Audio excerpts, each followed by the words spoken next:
Bismillahirrahmanirrahim. Assalamualaikum warahmatullahi wabarakatuh. Perkenalkan, kami dari kelompok 6 Prodi PGSD 1D. Saya Windy Kartika sebagai moderator sekaligus presentator kedua, dan rekan saya Aldi Alamsyah sebagai presentator pertama dan Ainur Azizah sebagai presentator ketiga. Di sini kami akan mempresentasikan mengenai kepemimpinan dalam wirausaha. Sebelumnya, terima kasih kepada Ibu Rita Kusumah, MPD selaku dosen mata kuliah kewirausahaan yang telah memberikan kesempatan kepada kami untuk menyampaikan materi pada hari ini. Langsung saja, materi yang pertama akan disampaikan oleh Saudara Aldi Alamsyah. Kepadanya saya persilahkan. Hakikat pentingnya kepemimpinan. Kepemimpinan adalah entitas yang mengarahkan kerja para anggota organisasi untuk mencapai tujuan organisasi agar dapat bersaing dengan baik. Kepemimpinan dalam arti yang lebih luas adalah kegiatan untuk mempengaruhi orang lain atau seni memengaruhi perilaku manusia, baik perorangan maupun kelompok. Esensi kepemimpinan pada hakikatnya mengandung unsur-unsur sebagai berikut. 1. Seseorang atau lebih yang berfungsi memimpin. 2. Adanya orang lain yang dipimpin atau pengikut. 3. Adanya kegiatan menggerakkan orang lain yang dilakukan dengan memengaruhi dan mengarahkan perasaan, pikiran, dan tingkah lakunya.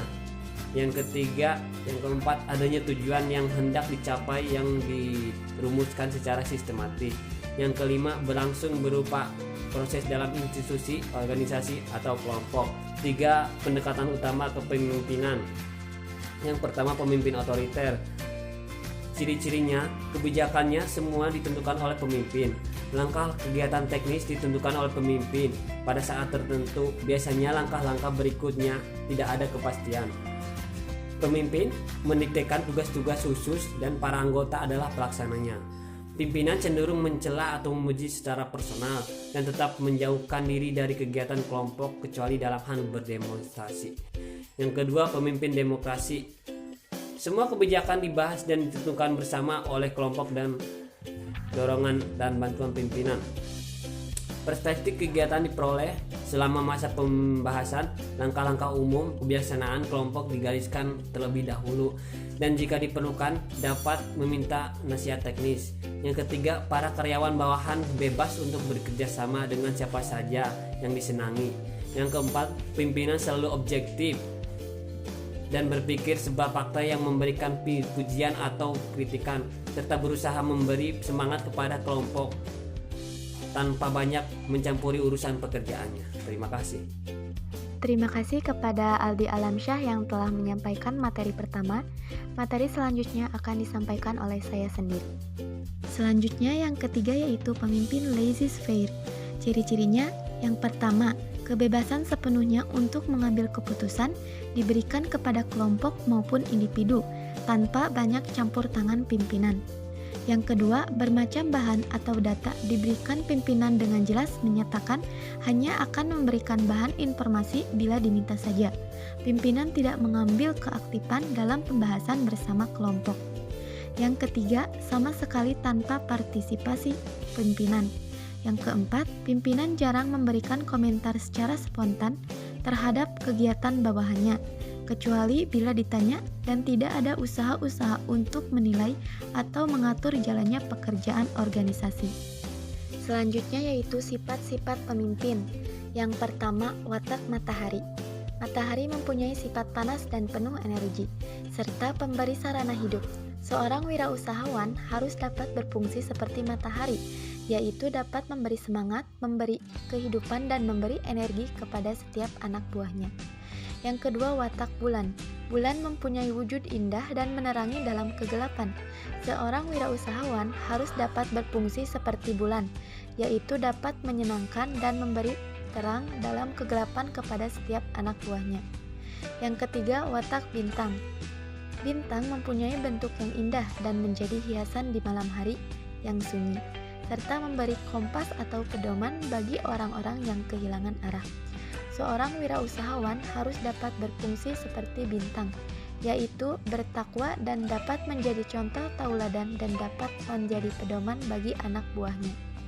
Yang keempat, watak angin. Angin mempunyai sifat mengisi setiap ruangan yang kosong.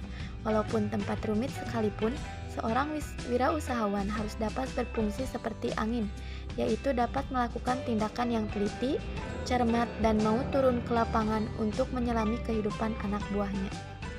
Yang kelima yaitu watak mendung. Mendung mempunyai sifat menakutkan atau wibawa, tetapi sesudah menjadi air atau hujan dapat menghidupkan segala yang tumbuh. Seorang wirausahawan harus dapat berfungsi seperti mendung, yaitu dapat berwibawa, tetapi dalam tindakannya harus bermanfaat bagi anak buahnya. Yang keenam, watak api. Api mempunyai sifat tegak dan sanggup membakar apa saja yang bersentuhan dengannya. Seorang wirausahawan harus dapat berfungsi seperti api, yaitu dapat bertindak adil, mempunyai prinsip, tetap tegak dan tegas tanpa pandangan bulu. Yang ketujuh yaitu watak samudra. Samudra mempunyai sifat luas dan rata. Seorang wirausahawan harus berfungsi seperti samudra, yaitu mempunyai pandangan yang luas, rata, sanggup menerima persoalan, dan tidak boleh membenci terhadap seseorang. Selanjutnya, yang terakhir yaitu watak bumi. Bumi mempunyai sifat senantiasa dan suci. Seorang wirausahawan harus dapat berfungsi seperti bumi, yaitu sentosa budinya dan jujur serta mau memberi anugerah kepada siapapun karyawannya yang telah berjasa ikut memajukan perusahaannya. Terima kasih. Materi selanjutnya akan disampaikan oleh Saudari Ainur Aziza.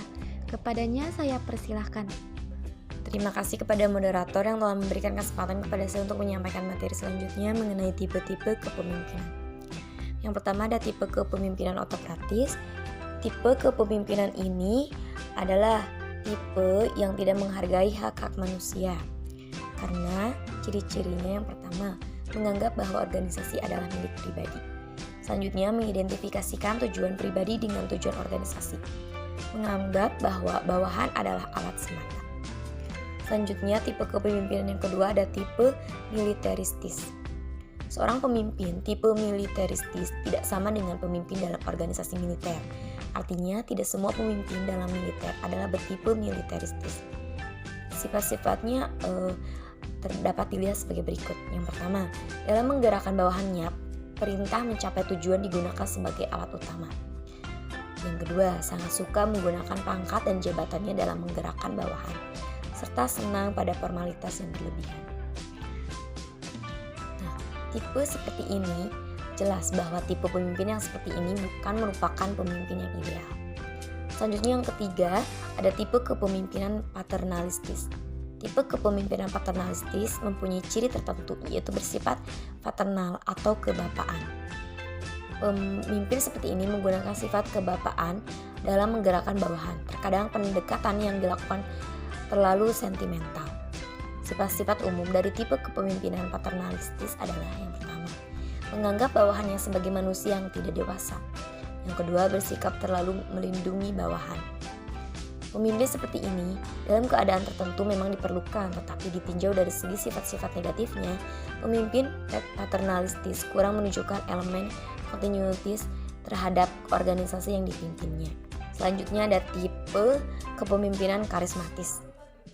Tipe ini mempunyai daya tarik yang besar, oleh karena itu mempunyai pengikut yang besar pula. Selanjutnya yang terakhir ada tipe kepemimpinan demokratis.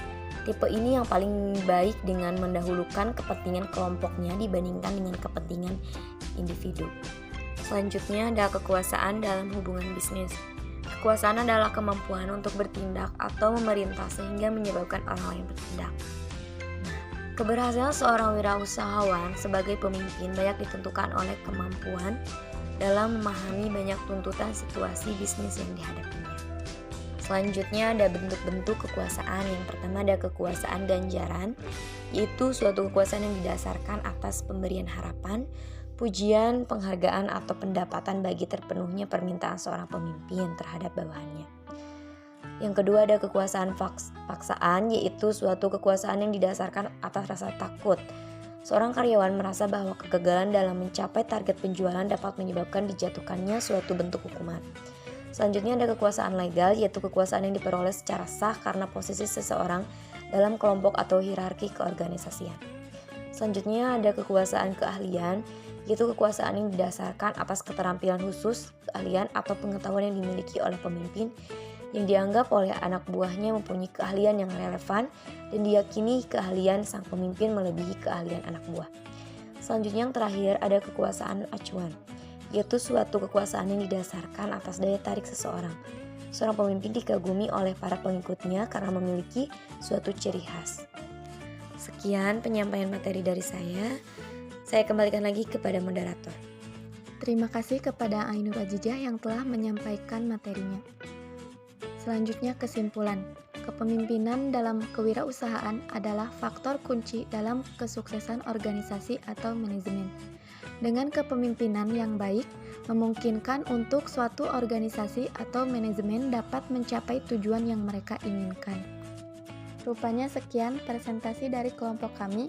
Semoga bermanfaat. Mohon maaf apabila banyak kekurangan. Billahi taufiq wal hidayah. Wassalamualaikum warahmatullahi wabarakatuh.